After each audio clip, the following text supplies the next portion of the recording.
An important part of writing intake notes is about moving from collecting information to demonstrating clinical reasoning because insurance loves that shit. I think one of the reasons that therapists get tripped up when it comes to performing a biopsychosocial assessment in their intake and how they can still write this in a protective way is because they're focused on collecting as much information as humanly possible and translating that directly into the note.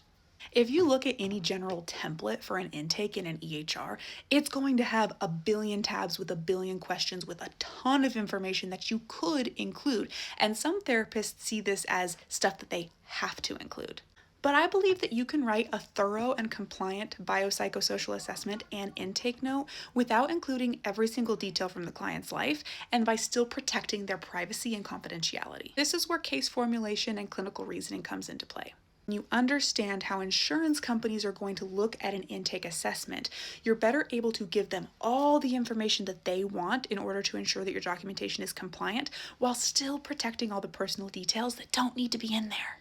Now, a biopsychosocial exam can feel overwhelming because it feels like we're being asked to assess and include all of the biological, psychological, and social aspects of a client's life into this one note. But really, what insurance wants you to do is include all of the biological, psychological, and social factors that impact the diagnosis and the client's functioning. Because insurance sees your client only as a diagnosis. They don't see them as a full, well-rounded human being.